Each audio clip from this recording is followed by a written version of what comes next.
And we are so back sa aming Saturday Chikahan. Ito po si Alwin Ignacio, the diva that you love. Kasama ko, aking kaibigang Bongga-Bongga. Glenn si Bongga. Ito po ang The Kitty Show, ang taring at talakayan showbiz edition. At sa aming medium round, pag-uusapan natin kung bakit si Catherine Bernardo ngayon ay tinatawag na Diyosa ng Pag-ibig. Kasi haba ng hair, sobra. Nagkakagulo ang not one, but two, but three, but apat na lalaki. Ang haling na haling at rahuyong-rahuyo sa karektan at alindog ni Catherine Bernardo. Of course, alam niyo na ang candidate number 1, si Alden Richards, na kasama niya ngayon sa Canada. At balita ko, iba kaibigan ngayon, nagkakagulo raw ang mga tao sa Canada sa shooting nila. Ano bang chika dyan? Abang na abang sila sa kasi yung pagdating pala ni Alden talagang inabangan na nila doon, 'di ba? So mainit yung pagtanggap nila. Tapos every time na lalabas sila sa kanilang shooting area, talagang super abang ang mga fanay at saka syempre supporters ng dalawa. At ang maganda naman doon, pinagbibigyan ni Alden at saka ni Catherine yung iba na makapag-picture, saka may mga kasamang yakap pa nga, at saka yun yung maganda doon, di ba? At ang maganda doon kasi, I think kaya inaalaw yun, behave ang fans. Hindi unruly. Di ba? Para pag sinabing kailangan tumahimik, kasi nga parang live sound yung tumatahimik sila. Hindi nagkakagulo. Correct. Di ba? Hindi yung di ba?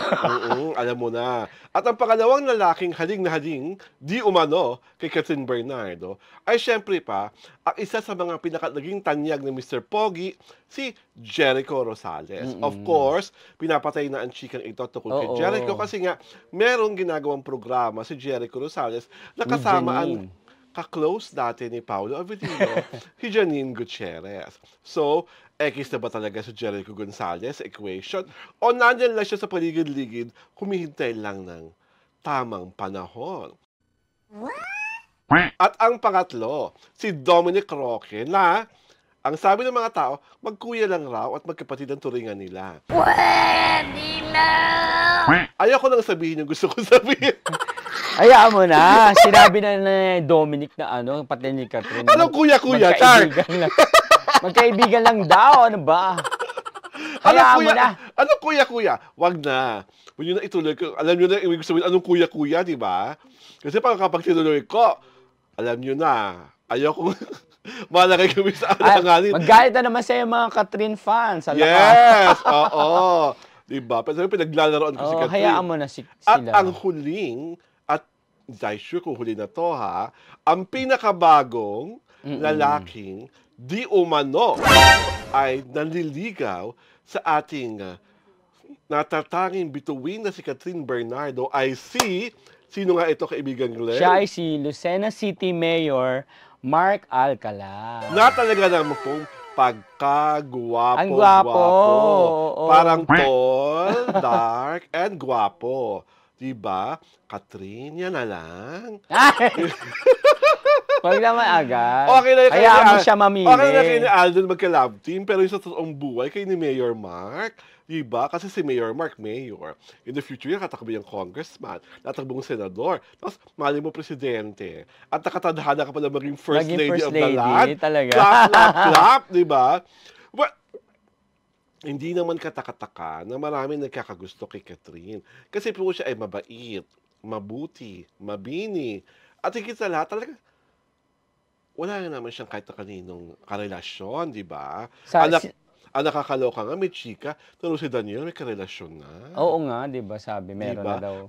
Meron na daw girlfriend na bago. Oo, may girlfriend na bagong starlet. Di umano. Oo, starlet of stratospheric proportion. Ayaw na namin pangalanan kasi starlet naman. Diba? Dahil pa sa show namin, sisikat siya. Uri natin nyo kung sino. Basta sigurado kami, girl. Baka may mga nagtatanong, sino daw ba si Mayor Mark Alcala? Ay, diba? Ano bang nasa liksik mo tungkol kay Mayor Mark Alcala? Yung mga mahilig sa mga showbiz issues, saka mga dyan, di ba? Mga chismosa. Medyo kilala na si Mayor Mark kasi dati siyang karelasyon ng GMA actress na si Ashley Ortega. Oh, okay. So, yun. So hiwalay na si Ashley at si Mayor Mark. Sino ng jowa ni Ashley ngayon? Ay, hindi ko na alam. At gusto ko talagang itanong, sino muna si Ashley? Ano ka ba? Nakasama ni Sian Lim yun, di ba? Ay! Kaya naman pala kasama lang sa mga nabura. Well, sa akin, whatever is the case, si Catherine po naman, at the end of the day, ang pipili ng bagong lalaking kanyang mamahalin. Ang importante sa ngayon, mag-entertain lang siya ng work, mag-entertain siya ng manliligaw, at mamili ng lalaki talagang magpapasaya na sa kanya at talagang ngayon, bukas, at pagpakailanman na ang kanilang relasyon. Because, let's face it, Catherine is not getting any younger. She's like nearing her 30s, right? So, kailangan niya na lang talagang although, pangit naman na dinidictate ng society sa kanya na porke at a certain age, dapat mag-asawa ka na. Pero, it's still the natural progression of things. Diba? Lalo na for somebody as beautiful as her, diba? As accomplished, diba? So, nakakatuwa naman na ang daming manliligaw sa kanya. Correct. Diba? Ikaw ba, Glenn? Kung halimbawa, tatanungin ka. At Niligawan ko si Catherine. Hindi. Hingi ka ng payo ni Catherine. Kuya Glenn, sa mga manliligaw ko, sino ba talaga sa tingin mo ang karapat-dapat kong sagutin? Si Alden, si Jericho, o si Mayor? Ako ang isasagot ko sa kanya, ano ang nilalaman ng puso mo? Ay! Tanan! Kapag Hindi. tumibo. Ayun pala yun. Yun naman talaga yun eh. True. Kasi syempre, hindi ko naman kilala personally yung ibang manliligaw Si niya, Alden, di ba? si Jericho, at Hindi, si Mayor. of course si Alden naman kilala ko. Si Mayor kasi hindi ko naman siya kilala. Hindi ko pa siya nakausap, hindi ko pa siya na-interview or anything. So, wala akong masasabi about him. 'Di ba? Pero kung ako, syempre mas gusto ko yung cut din, 'di ba? Ituloy na nila 'yun. Si Alden ang pipiliin mo. Ako, Alden ang hingan ka ng pipiliin payo ko. ni Catherine. Ako talaga, kung hingan ako ng payo ni Catherine, doon tayo kay Mayor. Diba? Para futuristic. But more than anything else, talaga naman, tama naman si kaibigan din. Si Catherine talaga ang mamimili. Kung At ano talaga yung nilalaman ng feeling ko, puso niya. At this point in time, parang hindi naman siya conscious na magka-boyfriend ka agad. Agad, diba? oo. Parang gusto niya mag-concentrate sa karera kasi ang bongga ng mga nangyayari sa karera niya. Oo. Pasong-palulo ng mga endorsement na dumadating. So parang, kung magkaka-boyfriend siya, dapat maunawaan ng boyfriend niya na I'm this busy nowadays. So sa tingin mo, parang mas may lamang atay pag ang magiging boyfriend niya taga-showbiz kasi mauunawaan ang mga nangyayari sa kanya, di ba?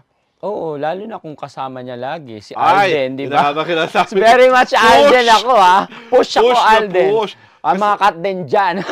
Kasi kung si Mayor nga naman, magkaibang mundo lalo yun. Oo, di ba? Politika tapos showbiz. At talagang mas, kung busy si Catherine, pero, busy rin tiyak si Mayor. Nag-work naman din yun. Kasi alam naman natin, marami ng mga taga-showbiz na nagkaroon ng karelasyon na politiko, na diba? pangasawa pa nga, Yes. diba? Mga best examples dyan, si Love Marie at si Senator Cheese. Oo. Escudero. Siyempre si Richard Gomez and Lucy Torres, diba? Siyempre pa si Senator Bong Revilla at si Mayor Lani Mercado, diba? So marami naman ang nagiging successful na politician at artista na nagmamahalan. So we can never tell, diba? Kung talagang yun ang nakatadhana or talagang it's really an Alden, it's a Richard Fulkerson Jr.